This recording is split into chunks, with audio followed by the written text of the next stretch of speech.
Sorry.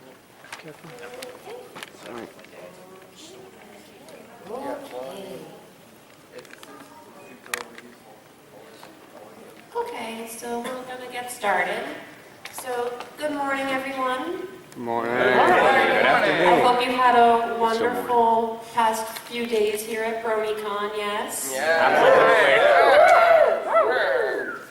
so enthusiastic and I love it. Well, welcome to Pony Cosplay and Design 101. This is the basics of pony cosplay. I'm also going to put in a little disclaimer that we're also calling this the basics of just cosplay. Because cosplay. Yeah. That's the reason I look so fabulous this early on a Sunday. Okay. So we're going to start off by introducing our panel. Go first. Okay. Hi, I am KBV Cosplay. I've been cosplaying since 2003. I am really old. I am Oshi, been cosplaying since 2002, also the old, specializing in fursuits. And I'm Lady Ava Cosplay, and I've been cosplaying since 2001. I beat them both. A little background on us as costumers. KBB specializes in a lot of wrestling cosplays. She does a lot of things. She works magic with spandex that I could never dream of. I'm the spandex applique master, apparently. Apparently. Oshi, as he said, he is our resident fursuit extraordinaire because that's what he do. And I'm me. No, I've actually worked in professional theater and television and film doing costuming. I've worked on numerous TV shows, Broadway shows, off-Broadway shows. I've been nominated for a bit of my design work, and I am done talking about myself. Okay, let's move on. So, what is cosplay?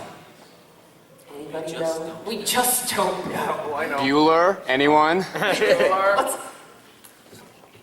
Cosplays are when you costume as a character from a TV show or movie. excellent? Yes, that is exactly Like that what Princess cosplay Magic is. episode with all the Daring Do cosplays. Exactly. They actually put cosplay into the My Little Pony show. That's kind of awesome. They wrote know the us meta. very well. But there's a little bit more to cosplay than what you'd actually think. There's actually a very extensive history to this particular art of dressing up as characters. Now, the main question I love to ask at this panel, if you've been here before, I don't want to see your hands, I want to see somebody new, because I've seen a couple familiar faces here. Where do you think cosplay started? Where did it originate?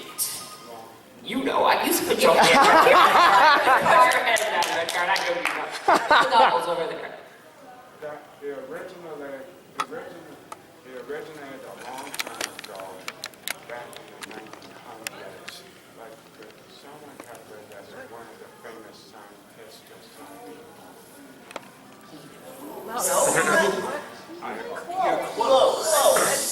Yeah, I tried. Cosplay, obviously, is the term that we divided up into. It means costume and play. Someone else. Well, let me get to that point, okay? Get on with it. Get on with it. Do it. Wow. Okay. The term cosplay is derived from two words. It means costume and play. This particular terminology came from Japan because they love to do that. It's just They there. love their portmanteaus. There you go. Portmanteau, But that's the the word. actual art of cosplay, most people think actually originated where the word originated from, which was Japan. Wrong. Cosplay originated here in the US. Please explain. So the first documented cosplay was a pair called their fandom nicknames go back to the 1930s. 1939 WorldCon, Foray and Morojo cosplayed characters from an Orson Welles science fiction novel. Cosplay is American made. American made. And the best part about this is that, unfortunately, he passed a few years ago. Yeah, Foray passed a couple years ago, Morojo actually last year. And they, up until the end, they continued to go to conventions. No, Foray did. Foray did, yes. Continued to go to conventions and judge and speak about the hobby and everything like that, which is pretty awesome to do that almost all the way up until the end, because it showed that even from 30s to now, they still cared about this hobby as much as we care about it today, which is pretty awesome. There was 1984, I believe, San Diego Comic-Con. Yes. Where we had guests from Japan come over and experience cosplay. This, And yes. we started take it back to Japan, coined the term cosplay, and that's when it really started booming through the 90s and especially the 2000s when anime became popular here. As it says, it exploded in the late 2000s with the popularization of anime thanks to things like Toonami and Adult Swim. Cosplay started to basically erupt in anime conventions, of course sci-fi conventions, Star Wars conventions, Star Trek conventions, comic book conventions. It just My Little seemed to Pony go conventions. but it seemed to escalate more and more and more with more and more popularity and people finding out about cosplay. Especially with the rise of that magical thing we all know and love called the internet. Woo! Woo! Today, the industry of cosplay itself is worth more than $600 million worldwide. And those are statistics from about 2 years ago, so it's probably even more now.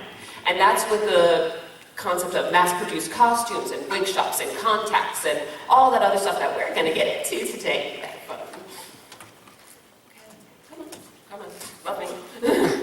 So we're going to move on to types of pony cosplay, since this is a pony convention here.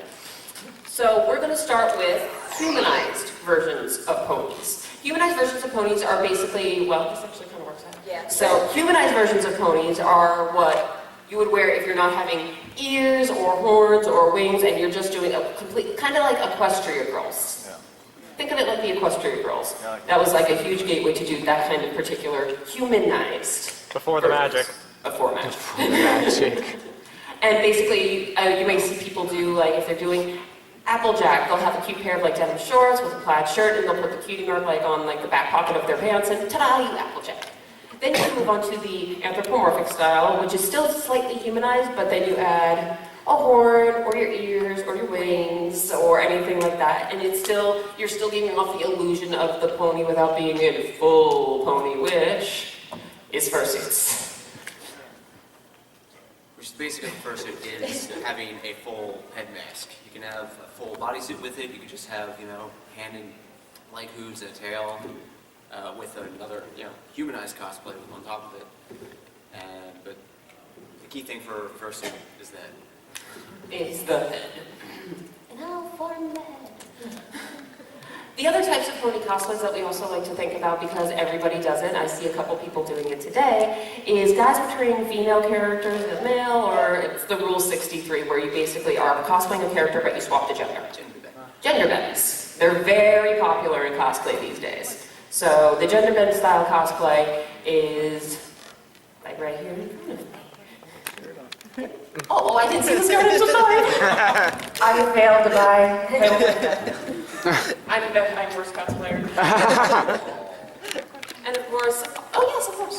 Why is it called Rule 63? What is it? It's an internet thing. There was a list of internet. It's a Rule meme. 63 was if there's a We don't talk about that.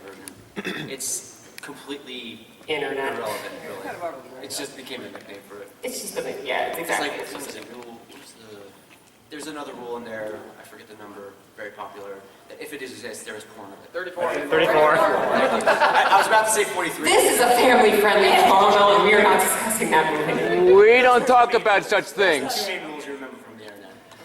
But I think the big thing that I'm going to just really stress to everybody here is that there is no right or wrong way to cosplay ponies. Ha, I fixed it. There is no right or wrong way to cosplay ponies. This particular fandom, I mean, yes, we have Equestria Girls that you can cosplay with Equestria Girls designs. However, this particular fandom is so creative and open to its own interpretation of characters. Like, for example, we're dressed as Rarity and Twilight, but I decided to do Gothic Twilight, and she decided to do...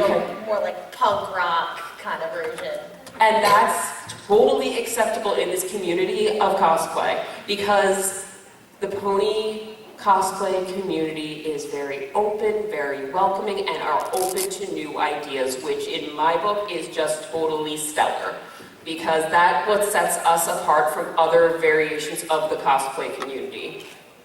Cool? Cool. Okay, we move on. So wigs, wings, and more. I'm going to tell you a story. Once Back upon a in my time. day, Back in my when I day. first started cosplaying, you could not go to an Arda or an Epic or any place like that and buy a wig. You got your shiny Party City wig and you liked it. Yeah. Or you spent probably $100 after import fees to get something from Cyprus in Japan. Which I have totally done. The thing here is that now, you lucky kids, you have fabulous wig sellers like Arda and Epic Cosplay. Just to name a few, those are my two personal favorites that I have put on here, but I know there are a bunch more places like Wig is Fashion.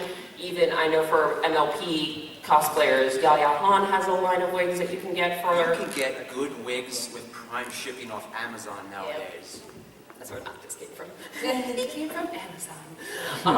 But you guys really don't understand just how lucky you are to be in this. I will sit here and play the old card so hard on this because I'm jealous. You guys are very fortunate to be able to go out and buy costumes and buy wigs and find places that you can buy wings and ears for this particular fandom, because otherwise you'd be making them, and we'll get into that later too. However, now this is a popular opinion, an unpopular opinion, hate me, love me, do whatever you wish, but I find that using wigs is 98% of the time better than using your natural hair. Now, before you shoot the messenger, allow me to explain. As it says on our lovely PowerPoint, it allows you to achieve the more animated look. A lot of the time, when you dye your hair multiple times, different colors, especially crazy colors, you tend to notice that there's thinning to the hair and it can not give the same volume. I mean, this is all heat-resistant natural, I was about to say natural fibers, fibers and whatnot that can be heated and styled and curled and straightened, and I can keep doing it over and over and over again, and it will not damage the wig as long as you take care of it. It's built to last. It's built to last. Built to last. Exactly. Duralast. I had to. And because of this, like, for example, I did a costume from Final Fantasy 15 on Friday, but then I switched over and did a Twilight Sparkle cosplay. If I use my natural... Oh yeah, by the way, the lights like to turn off in this room, apparently. Nosferatu! Nosferatu. We have ghosts, it's wonderful. It's a hassling slasher. You're joining the dark side. They do not Where are my approve of this cookies? wig propaganda. They do not agree with my view on wigs, apparently. However, it allows you to change your character multiple times. Don't would you? It went off. I know! Technical difficulties. Okay, moving on. But it will allow you to switch your character multiple times during the day. Obviously, if you want to use your natural hair for a costume, for example, I will use my natural hair when I troop as Rey from Star Wars. However, and then I will switch over to a wig when I want to do another character. So it works in some occasions, it works in other occasions, it doesn't, it works, it doesn't, I don't know, it just happens. However, you have the resources. Granted, and I will tell you that this is my disclaimer, cosplay can be pricey. Very much so. Cosplay can be expensive. Yes. However, cosplay is also about budgeting and being smart. For example, I got my wig for Noctis off Amazon instead of going to an Arda or an Epic where it was almost $50 for a wig. I got my wig for $24, and it's better than what I probably would have gotten at Arda. But it's about shopping around and being smart about it. Once again, we'll discuss that. However, wigs in general, take care of them. They'll last you a lifetime. They're wonderful, they're fabulous, and it can make you go from having pretty Twilight Sparkle hair to my awful black is my soul hair when it's not off my head. I mean, I still have a Cypress wig from 2007. Yes. It's still in great condition. And then I actually have a wig that's from my Red 13 wig. Is a Halloween wig from the early 90s. It was actually surprisingly good quality. Yeah, it was for my mom's Halloween costume, and spiked it up and you take care of it, and it's still fairly good quality. They last forever. Okay. is cosplay without a costume? Right? Not much. So we're going to talk about the 3 different kinds of cosplay that you can achieve when you're trying to do stuff. And we will answer questions at the end, so because we are on a time limit, so I apologize, we will answer all questions at the end. Closet cosplay is the first one. Closet cosplay is when you go into your closet or a thrift store or go online and you find pieces of a costume that resemble what you want your character to look like. Like I said, a pair of shorts and a plaid shirt. Ta-da, you're AJ. This is a very cost-efficient way of cosplaying. This can be a really quick last-minute way to pull together a costume for a convention. And honestly, like, that's how I started cosplaying too. I pulled stuff out of my closet and I made my costumes that way because what's sewing? But it's really a great way to kind of get your feet wet and trying to get creative and understand the concept of pulling pieces together to create a costume. The second one on the list is a commission. Who here knows really what a commission is without looking at what I put on the screen? No. Okay. For those who don't know what a commission is when you hire another cosplayer or professional seamstress to make your costume for you. Now, for this particular method, you will be paying a nice sum of money usually because a lot of these people charge by the hour, but you're going to be getting a quality garment as long as you do your research on the person you're commissioning from. Research is very, very important with this because it will save you money, it will save you headaches, and it could even save you a couple of heartbreaks. Okay? Now, the last one is the do-it-yourself method.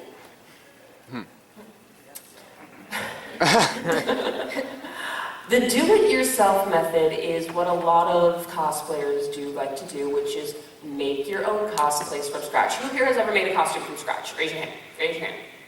Awesome. Mazel tov. Isn't it satisfying? Isn't it a satisfying feeling? I think it is. It's a good thing. To make a costume yourself, I will give you another disclaimer, so please, disclaimer. You're going to get frustrated. You're going to get upset. You're going to cry. You're going to fail. You're going to fail. But from failing, you learn. From constant success, not so much. Okay? I implore everyone in the cosplay community to try making things at least once. Because there is no greater feeling in this community, in this world to me, that after I put in a ton of hard work into a costume, and I've slaved away for months patterning and wanting to light my sewing machine on fire and all that other good stuff. The literal blood, sweat, and tears. The literal blood, sweat, and tears, and I put on my costume and people enjoy my work. That's what I love about this hobby, is because it allows me to show off all of my hard work and have people appreciate it. And that's what's important to me personally, is that, and it's not the accreditation of, oh my God, you're so fabulous, oh my God. No. It's more like, I worked hard, and you appreciate my hard work, and I say thank you. I never, ever take it for granted when people say, oh my God, your costume looks so amazing, oh my God. No. I take it as a thank you, I worked really hard on this, and I am happy you like it as much as I like it. It's a very... Sharing the love. Share the love. And I'm going to share a quick story with you. I have a costume that I made a couple years ago, and it's from the Book of Life. It's called Lamwete from the Book of Life. I've heard of it. This costume took me 4 to 5 months. It was painstaking pattern making. I drafted everything from scratch. I spent hours crawling on the floor, hand drawing designs on this dress. He helped me make candles look like they're levitating on my skirt. I had a 15-pound hat with AA batteries that wanted to break my neck. And I sat in makeup for 4 hours. However, when I got back to the hotel room after wearing it, and it was crazy. It was lots of photos, lots of, oh my God, that's so cool. But when I got back to the hotel room, and he basically was like, have you looked at your phone? And I picked up my phone and I saw just comments of, this is amazing, this is great, you did such an amazing job, you look like you stepped off the screen, this is amazing, blah, blah, blah, blah, blah. And then getting a message from the director of the film saying that I did a really good job on this character. He will vouch that I sat in our Katsucon hotel room for about 2 hours crying. And I wasn't crying because I was sad, I was crying because all of my hard work paid off. That costume to me is incredibly special. It helped me through a very rough patch. It helped me getting through a very bad point of my anxiety disorder. And just doing that and working on that made me feel amazing. And that's what cosplay should do for you. It should, stress, of course, you're gonna be stressed, you want everything to be perfect, but at the end of the day, having it mean something like that, that's what I want everybody in this room to experience at least once, because it's the greatest feeling in the world. It's like when you finish an episode script and you turn it in and they actually make the episode. Exactly. Right. It's like all my My Little Pony and Star vs. the Horses of Utopia episode. So, that's my little story for you all, okay? And the thing turned off again. It's like 2 panels. Calm down, it's gonna be okay. Moving on.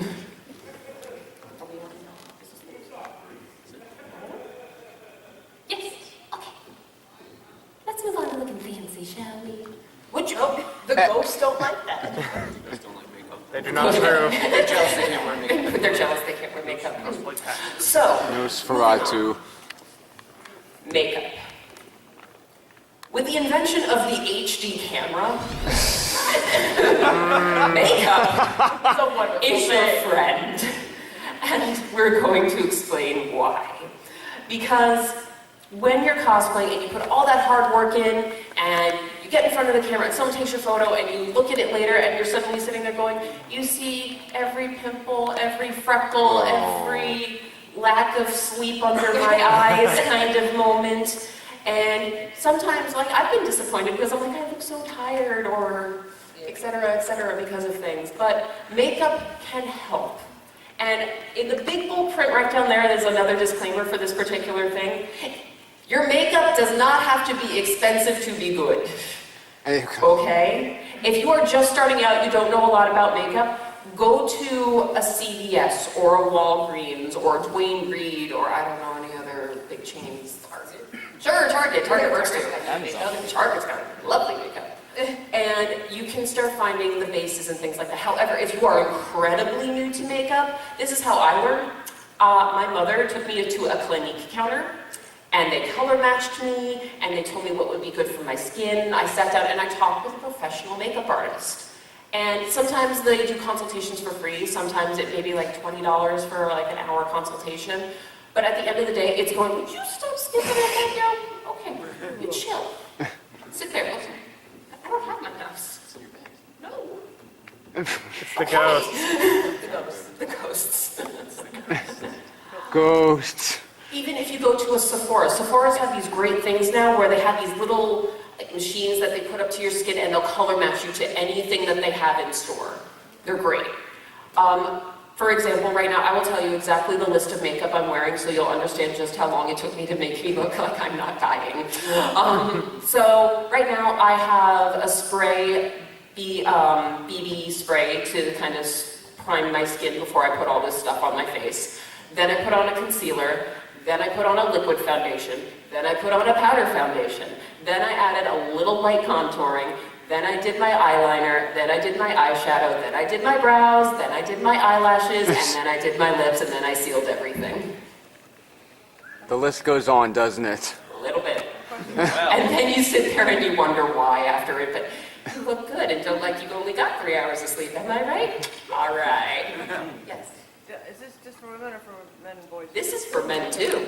Men and women should wear makeup, and let me tell you why. Because, like I said, with the invention of the HD camera, makeup is your friend.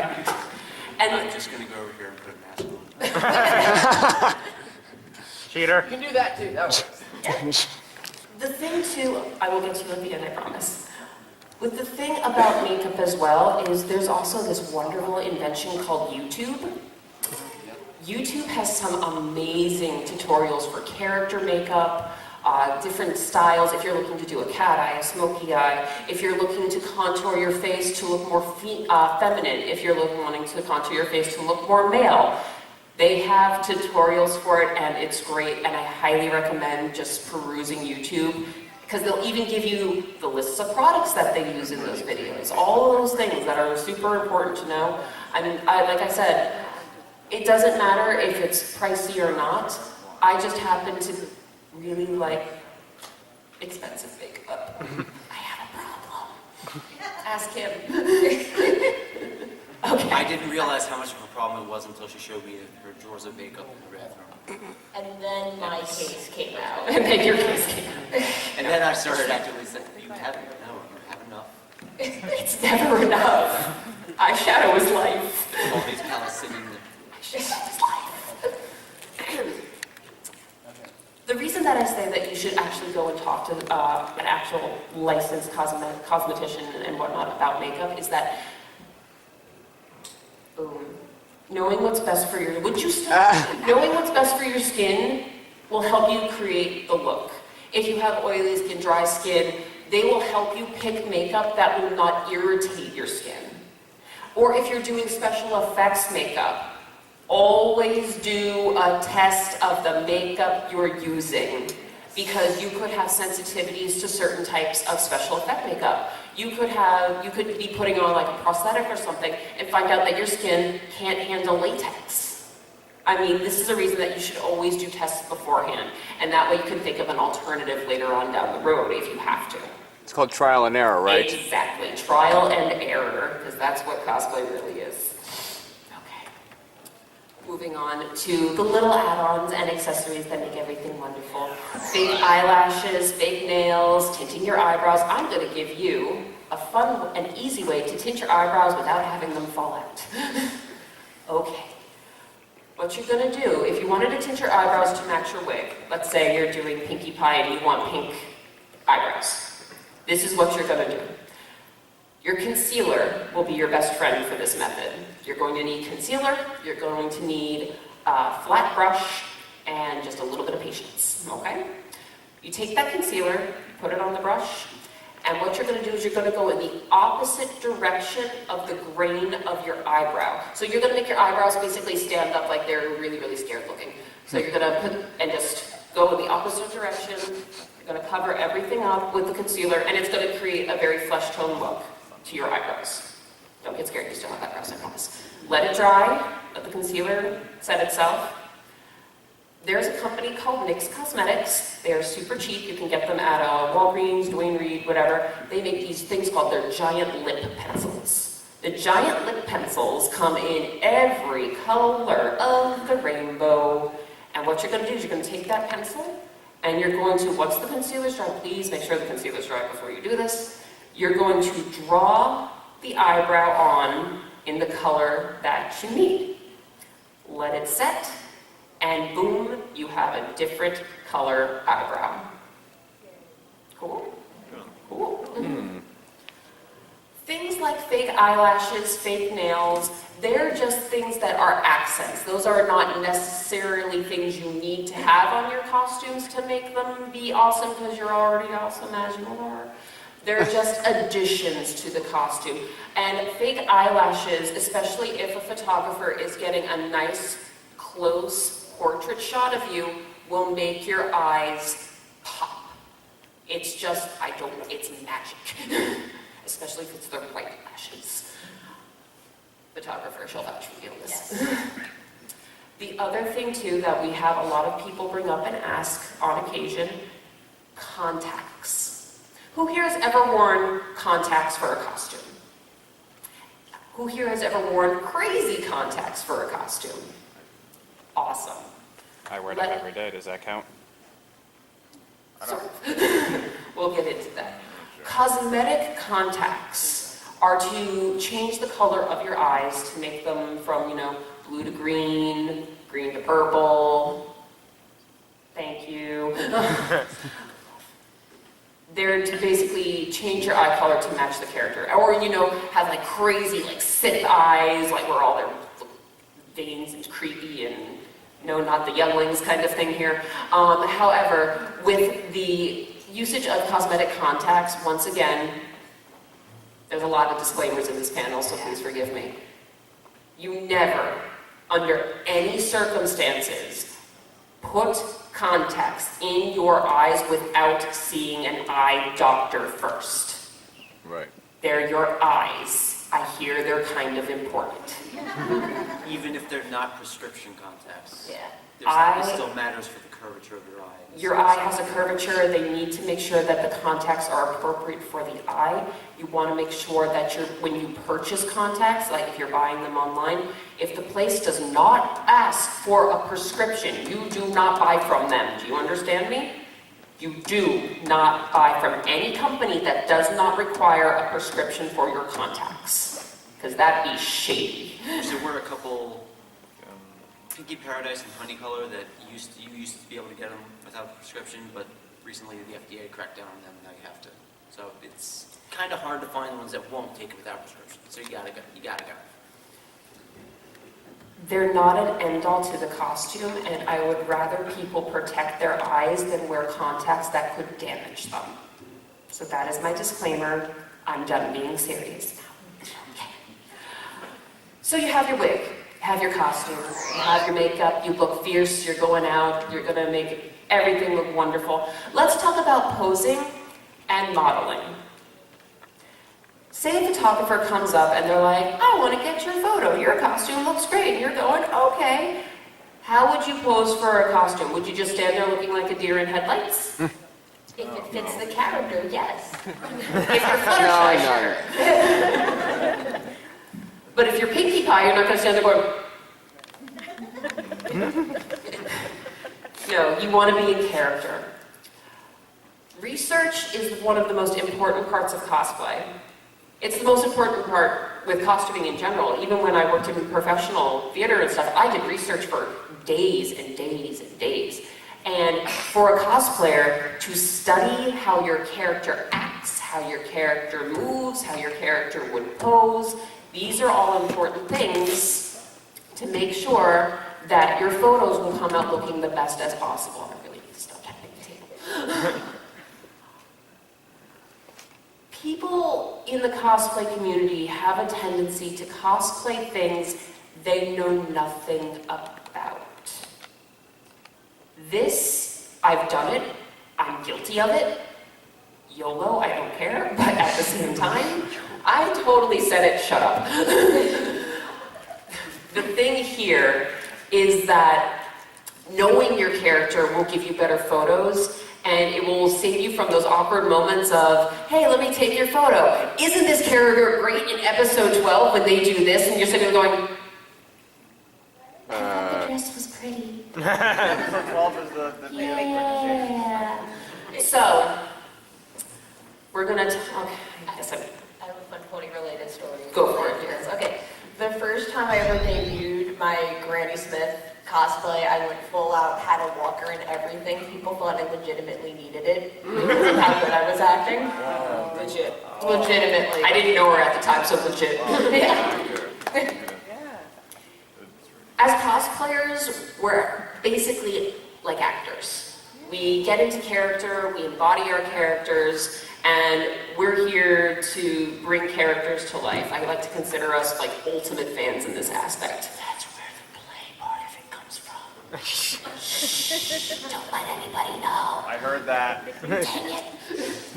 So I'm gonna get up and I'm gonna just demonstrate to you some quick posing for costumes, okay? All right, y'all hear me? Yep. Cool. Vaguely. So,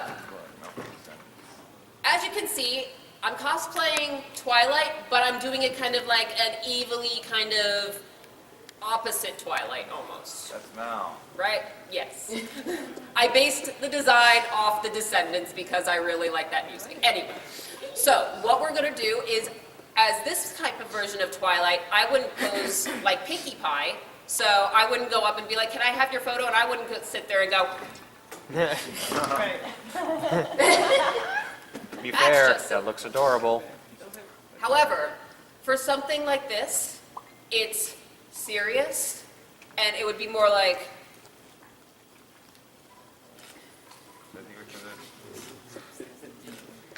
see the difference? Embodying and just thinking of that level of, I'm evil, I'm going to put it in the back of my head that I'm evil, and I'm just going to work it. Have you all ever watched RuPaul's Drag Race? You got to work. Work it. Because that's what we do. That's what we are. We are the living embodiment of these characters for these quick few snapshots. So obviously, I can derp around and just be like, derp. Sorry, like I didn't wait. But at the same time, I could go over with my lovely friend here and we can be complete and total idiots. And that's okay too. And that's okay too. The point of being able to pose is really for yourself. If you want to show off your costume and make it look awesome and everything like that, and you want to embody that character in your photos, then by all means, you better work like the rent is due tomorrow, okay? The rent is due tonight. When you're doing action poses can be incredibly difficult if you don't practice them beforehand. For example, a couple of months ago, I did a character from Final Fantasy XIV, and she is a monk. And monks are fist fighters. They fight with their hands, they kick, they do spins, everything like that. So I wasn't going to just stand there and kind of go, sup? No, I stood in front of my mirror in my room, and I watched the trailer that they have her in, where she's flipping it. I can't flip, so it's not happening. But I watched the trailer on how she moved, and she moves like a dancer. I used to dance, therefore I could incorporate some of that into the movesets. So for some of the photos, I would sit there and I would pose more like this, where it looks like I'm getting ready to kick someone's butt. Not really, because I really probably couldn't. Or even it's finding a center of balance. If you're trying to balance in a photo, here's a tip. Find a focal point. I am looking at that speaker. That speaker is my focal point, so when I stand on one foot, I will not lose my balance in my photo. And I can stand here like this for a while. This takes some serious practice, because the minute you take your eye off the target, you could fall flat on your butt. I don't recommend it because I've done it. Also, working with your photographer is a good way with poses, like especially something where you need balance or may not be able to hold it. If you give them a count, say, okay, on the count of 3, I will strike this pose or something for action that will help you get great photos. I just say, saying on the monk thing, I recorded, because I also cosplayed my own monk, gear sets from the game, not an actual character. I recorded the actual in-game combo and tried to pick apart, like, okay, here's this attack's animation, I can work a pose off of that kind of thing. It's just knowing your character, studying, watching what you're doing, and picking from that. Another key element to good photos is also lighting. Know your lighting, find your light. Light is very important. A photographer, when they say find your light, or can you look towards the light. If your back is to the window, you're facing the wrong way. You'll come out as a silhouette and nobody will see all your hard work, and it is sad, because it's happened to me. Womp womp.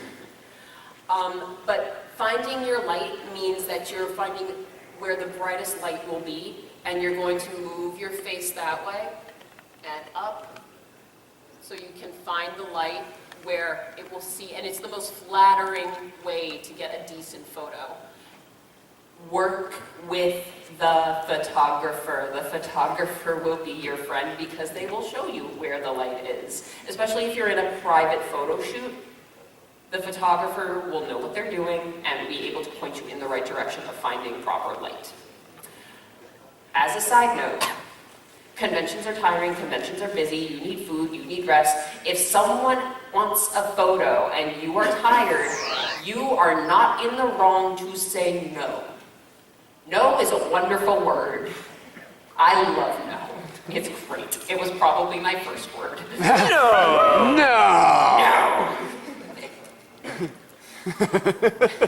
Always remember to take breaks. Breaks are very important, especially, I don't know, in Baltimore in August. Just saying. Water is your friend. Water is your friend. Thankfully, it's been raining. Right? Ponies are also your friend. Oh, now it's humid. No, except when you're trying to go to an event in a fancy costume in the rain. Yeah, that was fun last night. This particular part of the panel is one that I really hate discussing, but we're going to discuss it anyway because it's something that everybody needs to know about. Harassment and behavior in costume. Who here has heard the term cosplay does not equal consent? Good. The Chocobo has. That was weird timing on that, okay.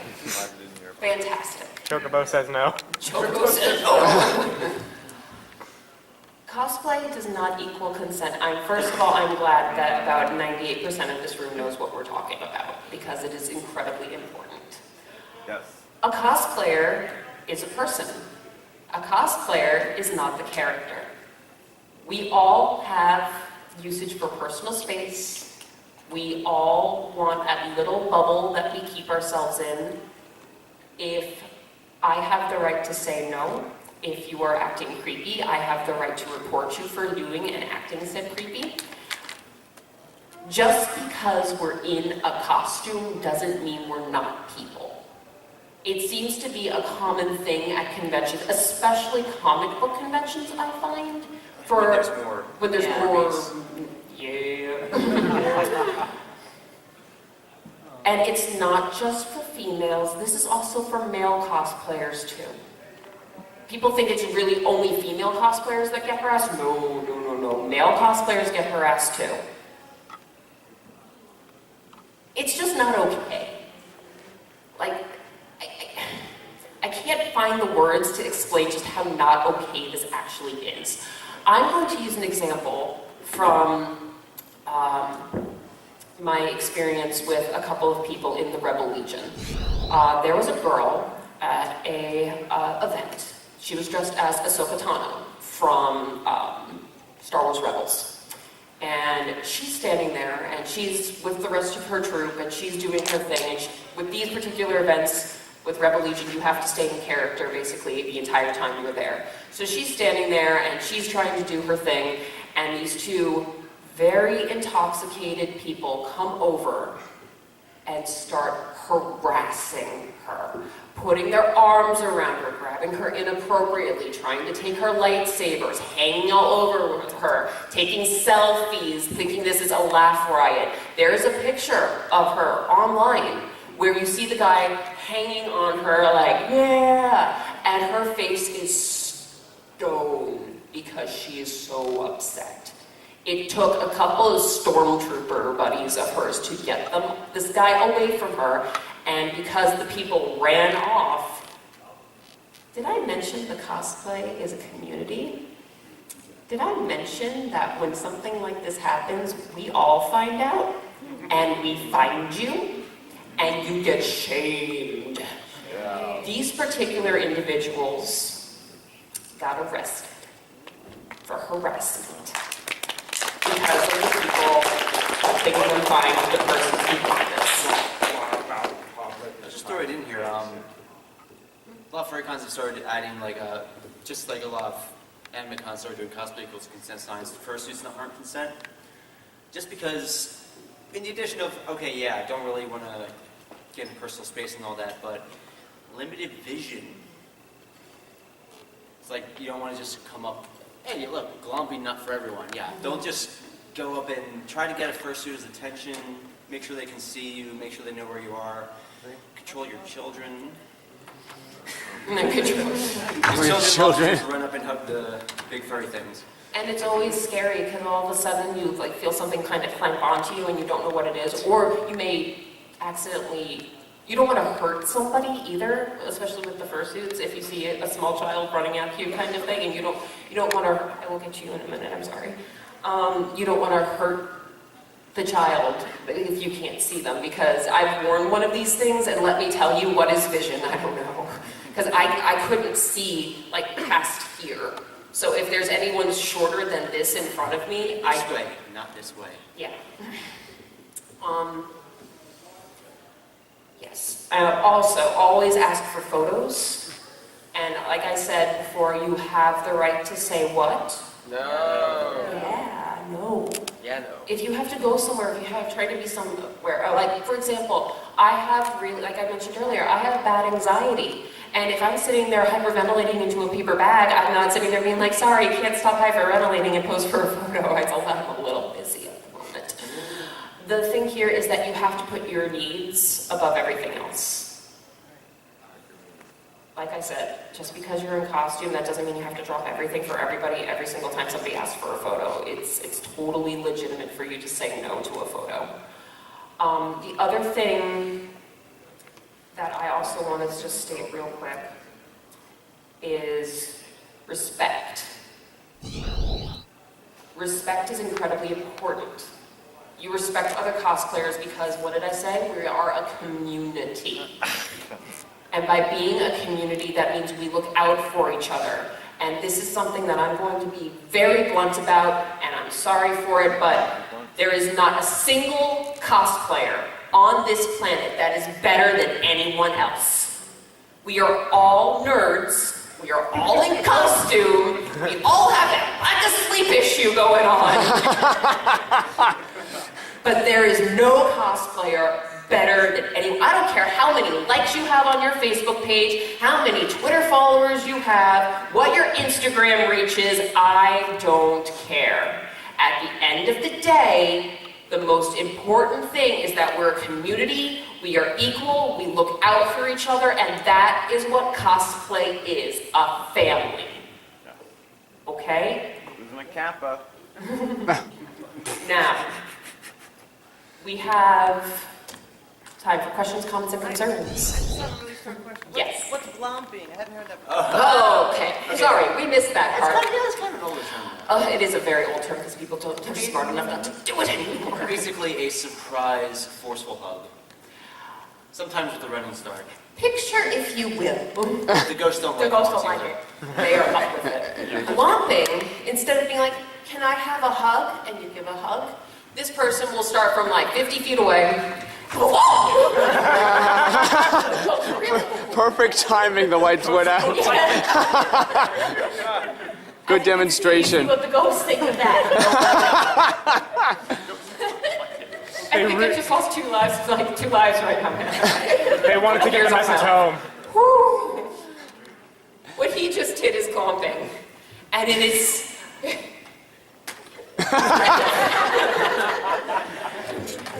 And also the added effects of the lights going out, that was an added bonus. Like I said, they wanted to drive the message home. Yeah, Drive the message home, people. that was an added bonus. Woo. Hi. I totally just banged my knee on the chair doing that. Karma. That's what you Now, get. questions. Yes.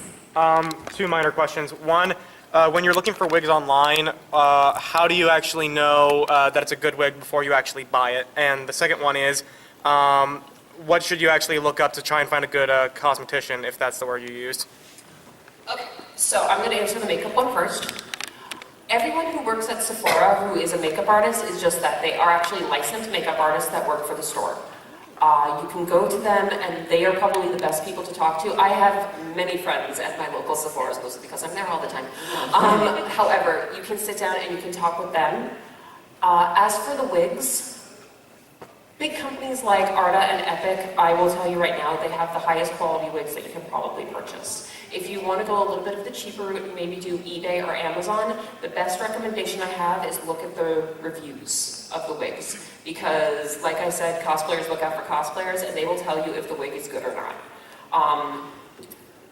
98% of the time works, that 2% may not always work, but my biggest recommendation for wigs usually is if you're uncomfortable purchasing a wig from eBay or something like that, stick with the local ones, because I will tell you right now that they're all very high quality wigs, and if you get something that is not high quality from them, they will replace it with no charge. So I'll give a little help for eBay, Amazon stuff. if it says the wig fiber is canacolon, that's probably a good sign that's a decent wig, because that's a Yeah. like nice heat resistant. This is probably canacolon. How do you spell that? Kanekalon. Correct! And if you're looking to do a lot of styling with the wig, you definitely want one that says like heat safe. A lot of sites will say it's safe up to X amount of degrees. It's how much heat the fiber can take before it's destroyed. Heat is important when styling a wig if you want it to retain a certain shape, because you're basically changing the shape of the fiber, making it pliable. You don't want a melted wig. These are plastic. Wigs are plastic. They're plastic fibers. You don't care. Good hair, don't care. All right, next, over there. I have a question for fursuit making, especially for little My Little Pony fans. I guess my question is, I don't know where to begin to, first, if I wanted to attempt making a fursuit and for patterns, and second, if I want to find someone to make it, where do I look to find one? And how much you would charge for, I know it takes hours, but for her size? I know it's a loaded question. Yeah, I mean, I would say this much. You probably want to try making it yourself, just because she's going to grow. So if you spend a lot of money on a commission, that she's going to outgrow it pretty fast, it might not be worth it. In terms of patterns, simplicity, if you just need like a plain bodysuit pattern, Simplicity does put out a pretty simple animal costume pattern you can use for the bodysuit. Okay. All right, pony fursuits in general. There is this one pattern that I see a lot of people use for DIY. Toki Riedel is the maker. But it's basically a head pattern that you make with either upholstery foam or like a floor mat foam. Really nice Japanese style kimono head shape, and it's very easy to put together. You just print it out. The image is the right DPI for the size. And if anything, we can speak with you afterwards and give Yeah. you a lot more information. Okay, sorry. No, it's fine. No, it's totally No, 'cause fine. I didn't really. I'm looking to collect his We thoughts. had a Yeah. file loss issue that my fursuit section didn't come up in the PowerPoint now, so this is fine. I blame the internet. I just said, because it's hard, you don't see little fursuit. Yeah, and the growth problem is mostly why I said. Okay. But if you want to do something like you have just the head and like hand and feet hooves and the tail, the partial, so you don't have the bodysuit, you don't have to worry about that growing. Yeah. That's a good solution to that. It's also less heat for her. Okay, yes, thank you. Right over there, Google Pony. Would you have any advice for young costume Advice for young cosplayers? Is that what the question was? Costume makers. Okay. My advice for younger costume makers is, like I said before, trial and error is going to be your best friend. You're going to fail. You're not going to succeed every single time. But always keep going and always keep trying. That's the biggest advice I can give. To learn to sew is incredibly difficult. And the fact that you want, and if you are looking to get better at sewing, if you have a local Joann's, they offer classes. They offer youth classes, adult classes, just to give you the basics on how to read patterns and how to understand how machines work and all those other things. But my biggest advice is just, even if you fail, you keep going. Keep moving forward, I believe is the term that we've heard multiple times. Thank you, Walt Disney. Keep moving forward. Yes, military guy right here. Trigger discipline. Do you have any advice for weapons as part of the costume? Weapons, they're awesome. Well, yeah, that goes without saying. Definitely First of all, make sure you read the con's website for prop restrictions, so that way you do not get into trouble at a convention. Most cons will say weapons can only exceed a certain length. If it looks like a gun, it must have like an orange tip so they know it is, you know, not an actual weapon from a glance easily. No live steel ever. Ever. No con will allow. And also practice trigger discipline. Trigger discipline is incredibly important. Good man. Yes, sir. Right behind you, right there, yes. I guess just a question about eyeliner. How do I get it to like stay in there? Okay, with eyeliner, to keep it on all day, they actually make primer for your eyes that actually helps keep liner on longer. And I find if you pick one that is a waterproof liner, I have issues getting my liner off because it stays on so well. I'm going to recommend this if you like eyeliner. This is the liquid liner by Kat Von D. And like I said, it doesn't like to come off even when I'm trying to take it off. So that's what I It recommend. seems to be a theme of Kat Von D products in general. Yeah, they don't like want to come off. Well, I don't think we got this over because I'm from Germany, so I Oh, don't okay. know if we got this brand over there, but go and find and see. Definitely her website. I know they ship internationally. Okay, So, cool. Fluttershy all the way in the back. Two questions. One, any suggestion, do you have anything for securing a wig that's not like immediately noticeable? Considering that I want to do stuff involving some like action shots or photo shoot, and this thing's liable to launch off my head at any second. And the other thing is any tips for working with like suit material, like merino or like wool like that. Okay. For the wig, bobby pins, and if you take, actually, I'm gonna break the fourth wall here. Hi. What's up? Where'd you go? Oh my God, what happened? With the wig, at the back of the wig, you see these little clips right here? These are elastic clips that stretch and are actually to resize your wig.